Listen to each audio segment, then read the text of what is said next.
okay, wait, what is this? Now you want to go down a rabbit hole. Go search on this. Hey, welcome to part 3 of our KISS newspaper headline video series. Now, if this is the first time you've joined us on this, what we're doing is, you might remember a few years ago, A&E put out a biography about KISS, and it was called Kisstory. And it was a 2-part series. And like a lot of those kind of documentaries, they would frequently throughout the video go into these little montages. And in a lot of these things, when they do montages, what do they always show? They show newspaper headlines in these montages. And so what we decided to do is we were going to go back through that documentary, find all of the headlines, these newspaper screenshots, and we're going to go look up the newspaper, look up the article, and actually look at the article that they put on the screen in this documentary. So we're in the third one, and I'm showing it up on the screen right now so you can see what this is. And although in the documentary, if you watch it, this happens right around 56 minutes in part 1 of the documentary.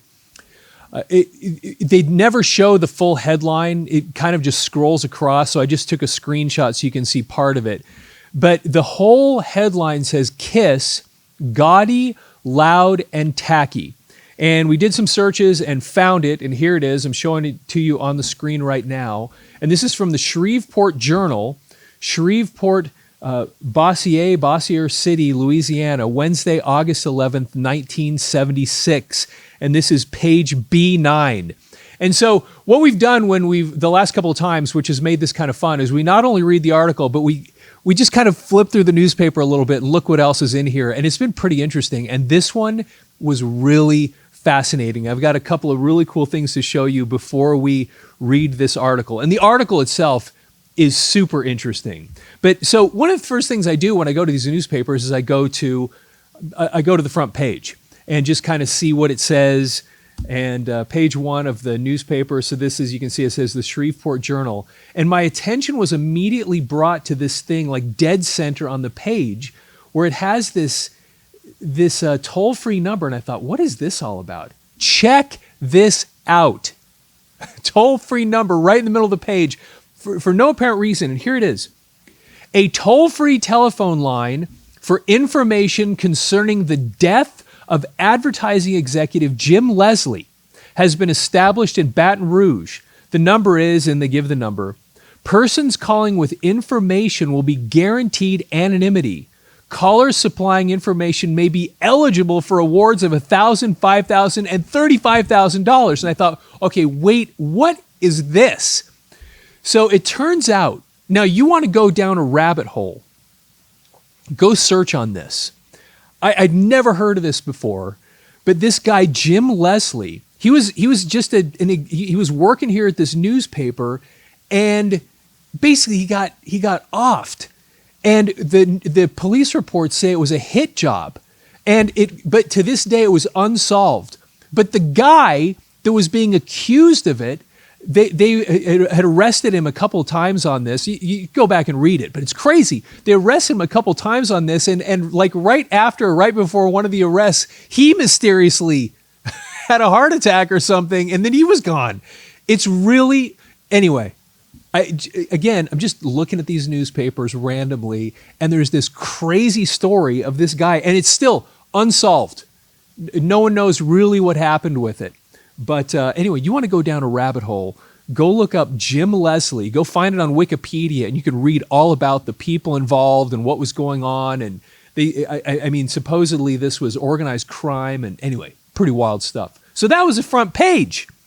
So then I just kind of flipped through some other places in the magazine, the newspaper, found a couple other things you might find interesting. And one of them is right here on this page, and it's this right here. Do you remember KC and the Sunshine Band? And we need to do a video sometime coming back and just reading this article, because it's a little kind of bio on this guy, on KC, from KC and the Sunshine Band. And why I brought this up was because from a timestamp standpoint, as we're looking at these newspapers, it says, big summertime single record, which is heard constantly in portable radios, beach, and sells more copies than any other. This summer, H.W. Casey is hoping the summertime single will be Shake Your Booty by Casey and the Sunshine Band. So this year, when this newspaper is coming out, is when, again, from a timestamp standpoint, thinking about what was going on in the world at the time when this newspaper that we're looking at came out, Shake Your Booty. You remember that song? Yes, you do, for sure. It was actually a really cool tune, super catchy and super popular. And it was one of the things that it kind of, from a Casey and the Sunshine Band standpoint, one of the classic songs from that era, from that group. And so anyway, again, contextually, that song is super famous this summer when we're reading this. Now, another one I wanted to show you is on another page here, and this, I loved seeing this. Here is an advertisement for some record store, and it's not just a record store. It's Scaggs-Albertson's. Look at that. Do you remember I remember Albertsons because we still have them. We're located, the studio, if you didn't know, we're located in St. George, Utah, which is basically a stone's throw from Arizona and 2 stones throw from Las Vegas. But we have Albertsons here in the area. But Scaggs, do you remember Scaggs? I for some reason didn't even know that those two things at one point were the same thing. But Scaggs-Albertson's Drugs and Foods. And so I remember when I was a little kid, we had a Scaggs. I grew up in Denver, and we had a Scaggs down the street, and I used to buy Kiss trading cards at Scaggs. It was one of these fun things that when we were little kids, we would just walk down. We'd go to our little thing to go down to Scaggs. And then we buy gum and we buy trading cards. And it was just kind of one of our little things we do in the summer is we'd go walk to Scaggs. And so seeing this, Scaggs-Albertson's, that's, anyway, I just didn't know. But here's what's fascinating is that they are selling records. I don't remember this, but they were selling records at Scaggs. And so here's this little thing where there's this kid in this advertisement, Dear Mom and Dad, and he having a wonderful time, send money, love Toby. And this, of course, is, I guess, supposed to be something about summer camp. And this is going to Scaggs-Albertson's and buying a record. And so here are the records that they were pushing at that time. And from left to right, again, this is from a timestamp standpoint, thinking about when this was happening with Kiss, these are the other things that are out. Jerry Jeff Walker, no idea. I have no idea what that is. Aretha Franklin, of course, everybody knows who Aretha Franklin is. Steve Miller, Fly Like an Eagle. That's when this is coming out. One of the great tunes. Jailbreak by Thin Lizzy. I don't think we've ever done a Thin Lizzy jailbreak video on this channel. Hang on just a second, this will be really quick. With hundreds of videos on our channel now, we've made playlists to make it easy for you to find whatever the thing is that you're interested in. We have a playlist with all of our Rush videos, Kiss, Led Zeppelin, Van Halen. We have categories like 80s metal and even our popular magazine flip-throughs, where we go through page by page with Circus Magazine, Hit Parader, and others, all in 4K resolution. You'll find it all organized and ready to explore. Just click the playlist tab on our channel's homepage. All right, back to the video. And I love that album. It is so great. And so here it is, same time. Neil Diamond, Beautiful Noise. I think we have that one in the collection, although I've never spent any time with it. Aerosmith Rocks. We talked about on this channel just like, I don't know what it was, a week ago or so. And that was the peak Aerosmith time period. Chicago X, this was like their, the numbers didn't really correspond. I think this was their 8th studio album, if I'm not mistaken, the 8th studio album. But it had a couple of hits on this thing. And then Frampton Comes Alive, which is also interesting because of the timing in relation to the Kiss article, which we will get to in a second. And I'll explain that when we get to the Kiss article. But a lot of you probably already know. But then down here, this is kind of interesting because it says LPs Series 698, 478, Tapes Series 798, 588. And I think the point there is what LPs are normally 698 are marked down to 478, and tapes that are normally 798 are marked down to 588, it seems. And then Frampton Comes Alive, 577 for the LP, and the tape is 759. Okay. Anyway, so let's go back to the page that has the Kiss article on it, because there's actually a couple things on this page that are super fascinating. First of all, the interesting thing here is when you saw they put it on the movie page, the movie announcements, and look at these movies that are out at the time. So you have The Shootist, John Wayne movie, Harry and Walter Go to New York, silent movie, Clint Eastwood, The Outlaw, Swashbuckler. Let's see here. The Gumball Rally. Do you remember hearing about that? It's a hilarious coast-to-coast 180 mile an hour go for broke outrageous road race. I just remember the name. I don't know anything about it. And then this is interesting. Gus, because for a lot of us, this is the stuff we loved Kiss, and at the same time we loved Bambi and Gus. Well, we loved Disney because we were little kids. So I would have been interested in Gus and Bambi and Kiss at the time. And I remember this. Gus was a story about the Wonder Mule.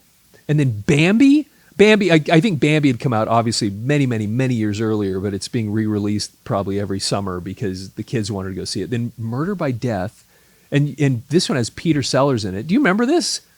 By the time the world's greatest detectives figure out who done it, you could die laughing. And then here's Future World with Peter Fonda and Yul Brynner. And then over here we have Leadbelly. There was I don't remember this movie, but this is kind of an interesting thing, a movie about Leadbelly. He was like a musician, and it says a real man. I never saw it. I don't know anything about it. There's the Shootist again. Squirm. I don't remember anything about Squirm. The Other Side of the Mountain. Here we go. An incredible story of modern day cannibalism. Survive. I don't know anything about that. And then there's the Omen, and then the Bad News Bears. And then here's Squirm again, Survive, all these different, all the different theaters that were playing these different movies in the Gumball Rally. Okay, so I want to show you one other thing that I thought was pretty fascinating before we jump into the Kiss article. And it's this right here. Now look at the paper, Kiss, Gaudy, Loud, and Tacky. That's the headline for the Kiss article. But right below it, to the left, not only do you have the movie announcements, the times and places, but you have this headline, That Old Devil is Riding High Now. Okay, now check this out. Satanism has always been an interesting, though not very respectable form of movie myth. The subject was usually left to B-picture makers who occasionally threw up a first-class producer like Val Lewton. I have no idea who that is, but it was never considered worthy of the attention of the makers of A films. Roman Polanski's Rosemary's Baby, which is more a comedy than anything else, started to change that. And let's see here, scrolling to the top, all remaining doubts were swept away by the phenomenal success of William Friedkin's The Exorcist, a movie that seemed pretty dreadful at the time, but one that alongside The Omen now looks like a work of cinematic art. Now, this is the part that was fascinating to me, because here's the point of this article.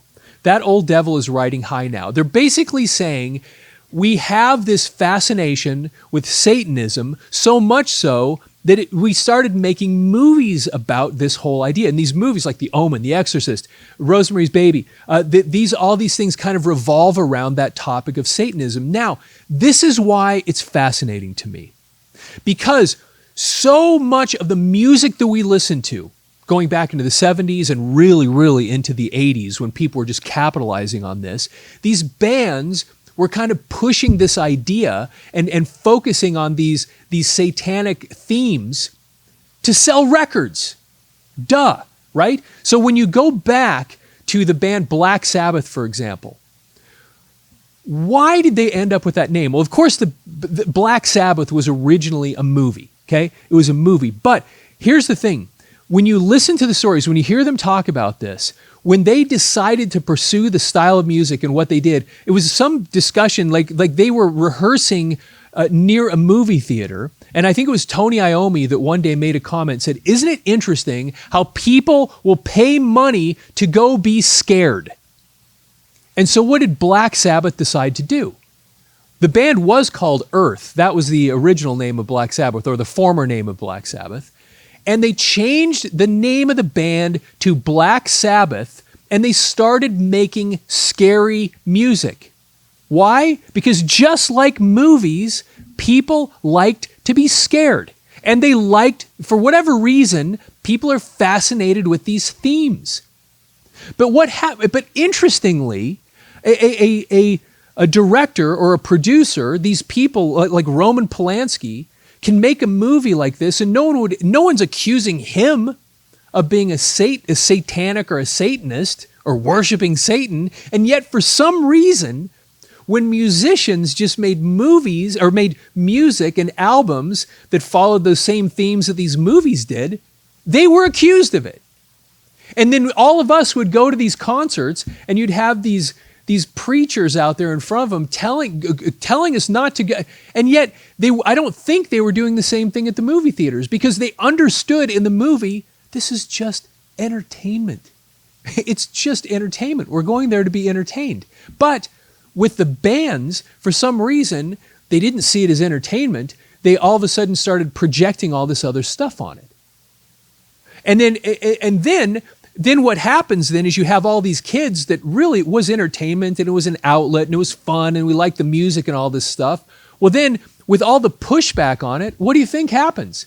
Then the kids who are interested in it, they push back the other direction. And then you cause this big problem that really kind of wasn't there to begin with, because you have a band like Black Sabbath that just was doing it because they recognized that there's a market for this stuff. People like it. They enjoy it. They enjoy the artistic representation of these kind of underworld ideas.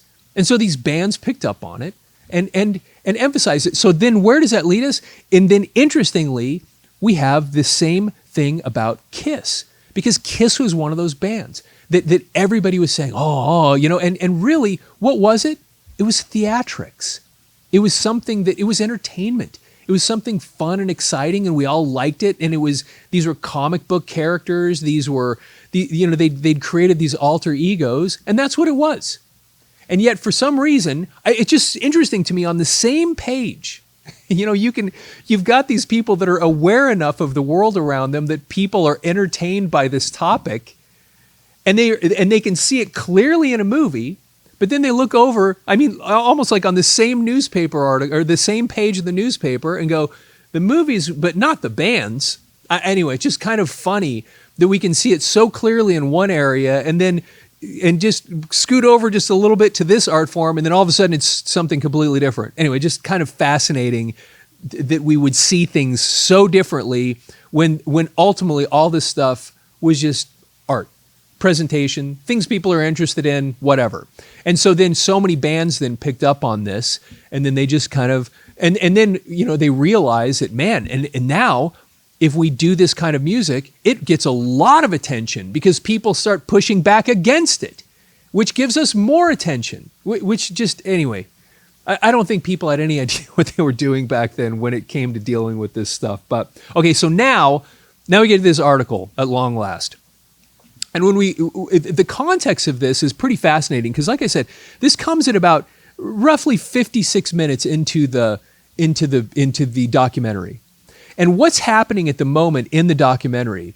They're talking about that they had just had this massive success with Kiss Alive, and I made the reference to Peter Frampton Comes Alive, because it was right around the same time period where Peter Frampton, that live album that he put out, kind of really put him on the map. And similarly with Kiss putting out Alive, they'd had those 3 albums prior to that just, Kiss, Hotter Than Hell, Dress to Kill, that just didn't go anywhere. And then they put out that live album, and it just, all of a sudden, they were superstars from the live album. Now, Bill Aucoin, and this is what they're talking about at this point in the documentary, Bill Aucoin says, look, guys, you can, we're superstars. You're superstars now. You put out this massive record. You've got to follow this up with a successful studio album now. It can't be like those first 3. We've got to have a successful studio album. And this is what Paul and Gene are talking about in this part in the documentary. And so what do? They then hire Bob Ezrin to come be the producer of this next album, which is, of course, going to be Destroyer. And then they talk to Bob Ezrin in the documentary. And the point, and the stories at this point in the history of Kiss are kind of legendary, because Bob Ezrin, who had kind of cut his teeth and become famous producing Alice Cooper, so it kind of seemed like a natural fit that you'd now go produce Kiss. he walks in with these guys and he had a whistle around his neck and he started calling them campers because he's kind of like, you guys, you think you're big rock stars now, but you guys have not put out a good album, a good studio album. Now, of course, for us Kiss fans, that's definitely arguable because I go back and listen to those albums and I love them. But at the time, that was not the case. Again, context. And so he's coming in there going, guys, and so now he directs them and he helps them create this album that would really be the next step in Kiss's evolution, which was Destroyer. And this is it's controversial in the world of Kiss, whether it's a masterpiece or Bob Ezrin ruined them. I mean, you'll get both camps in the world of Kiss on that topic. Now, there's no doubting that album cover, I don't know how you would even argue with it, is one of the most important album covers ever made in the history of rock and roll, the album cover for Destroyer. Matter of fact, the next three album covers, Destroyer, Rock and Roll Over, and Love Gun, are like three of the greatest albums in rock and roll, album covers ever made in rock history. They're just fantastic stuff. But again, the music, the production of Bob Ezrin, that a lot of people, we go back and forth on this thing. What did he do? But this album, this is the one that had Detroit Rock City. This is the one that had Beth, which is a controversial song in the world of Kiss. Okay, so now this newspaper, the article that they put across the screen in this documentary, this was published on August 11th of 1976, and Destroyer, by the time this news is already out, but they put this article out, or the newspaper across the screen in the documentary prior to the recording of Destroyer. So it's a little bit out of sequence, but who cares, right? I mean, it just so happens this is the headline that they wanted to put across the screen. So I think you're going to like this article now. Okay. So Kiss, Gaudy, Loud, and Tacky. Bob Seeger and the heavy metal rock group Kiss put on a rather spectacular show in Hirsch Coliseum last night. Nearly 7,000 people, mainly high school age, attended. And at this point in time, of course, Kiss, they're big rock stars, with Alive, and now everybody knows their music, and they're touring, and Bob Seeger is opening up. So they're touring together. Kiss, which to many rock fans is a can-do-no-wrong band, put on an elaborate stage show. However, the group's music sounded, in a word, amateurish. The band members have their act together. They are able to play passably well the music they create in the studio. Alas, they all seem to be failed thespians who, barred from the legitimate stage, are determined to force their dramatic talents on innocent concert goers. I love reading this stuff so much, especially now with 50 years having passed and being able to look at this from that vantage point of what was being said. It's so predictable because people hated them, and these snooty critics just, it was pretty rare you'd run into a critic that would actually say something positive about it. It was just snooty stuff and just nasty things and just talking down to them. It's so funny. Okay. Take away the overpowering loud PA system, the special optical effects, the mirror tricks, ticker tape and confetti, flamethrowers, fire-belching guitars, and fake levitation devices, and all that is left is a mediocre heavy metal band from Queens, New York. Now, look, just listen to that. Take away those things? What? Those things sound awesome. That sounds like a blast, going to see something like this. Well, if you take away the fact that this is one of the most amazing things you'll ever see in your life, they're just not that great. What?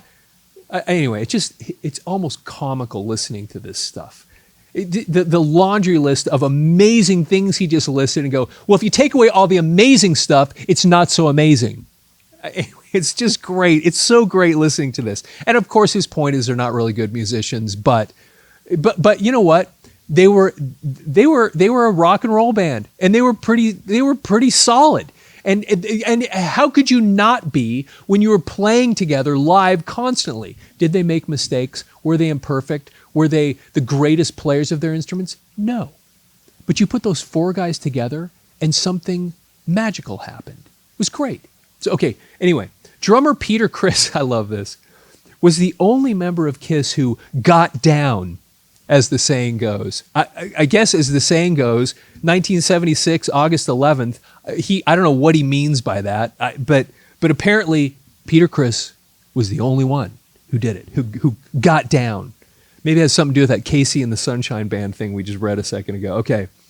During the performance, rhythm guitarist Paul Stanley constantly and loudly overused the 3 chords he seems to know. You only miss a good rhythm guitarist when he stops playing. Stanley was missed whenever he strummed. Isn't this funny? Just this snooty, obnoxious stuff that they say in these articles. I mean, come on. It's so funny. Bassist Gene Simmons is the failed actor in Kiss. He should pay more attention to his playing. Lead guitarist Ace Frehley stuck to playing leads based almost entirely on the A and G improvisational scales. He did very little in the way of freeform or extended solo leads. So what? So who cares? What does that have to do with anything? Isn't that great? Like, looking for reasons to just criticize. This is not a jam band. This is a unit that has a set, and they rehearsed it, and they try to execute it in front of an audience. But hey, there was not a lot of improvisation, so how can...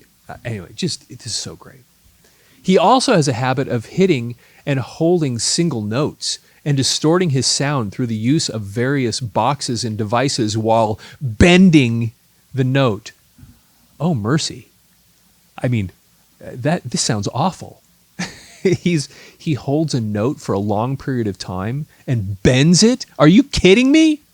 I love this. This is so fantastic. This sounds nice and gives the crowd a rush, but it is quite easy to do. This is great.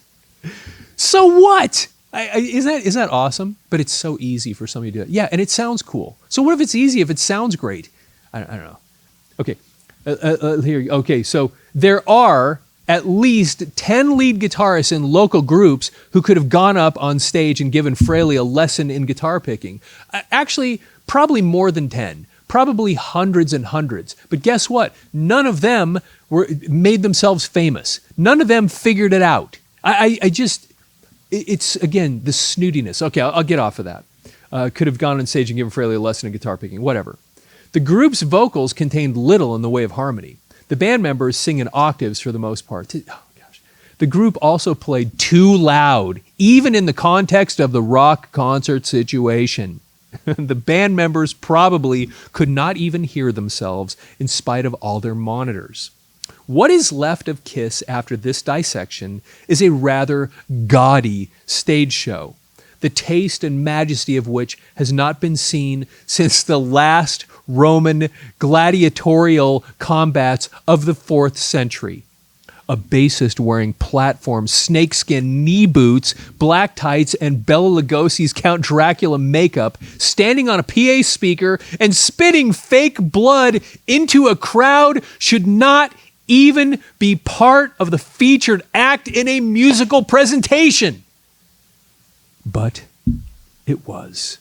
And the crowd devoured this tasteless act with gusto, which is sad commentary upon the tastes of today's concert audiences. And that's the end of the part about Kiss. It goes on, it says the musical high spot of the concert focused around Bob Seeger and his Silver Bullet Band. I got nothing against Bob Seeger. I actually like Bob Seeger. But it was just hysterical. This person hates Kiss so much that this person is complaining that even though it sounds good, he held his notes so long. I hope you enjoy this stuff. If you're still watching this, you must enjoy this stuff as much as I do. I love this so much. And of course, I'm a Kiss fan, which makes this even more just tasty. I just enjoy it that much more listening to this stuff 50 years later. It's just so fantastic. Anyway, I love this. So that's the Kiss, Gaudy, Loud, and Tacky from, if you go back to Hulu, which is where the documentary is right now, and go to about 56 minutes, you'll see this headline go across the screen, and you will know what it says in the article. And there you go with part 3. So we'll be back for part 4 in about a week or so, and hope you enjoy this stuff. Thanks for taking the time to watch this and for spending some time with me today and going through this stuff. Please like the video. I would love to get your comments on any of the things we found in the article, in the newspaper itself, and on this article, what your thoughts are about this. Really appreciate you taking the time to be here today. Please follow the channel, and also, if you're a Kiss fan, you're not alone. You know other Kiss fans. No Kiss fan is an island. So please, you'd be doing them a favor, and us a favor, obviously, sharing this video with other people, other Kiss fans, other people that be interested in this kind of thing. And we appreciate all the times you go post this on your Facebook and Twitter and all the other places. We really appreciate that. And so with that, have yourself a fantastic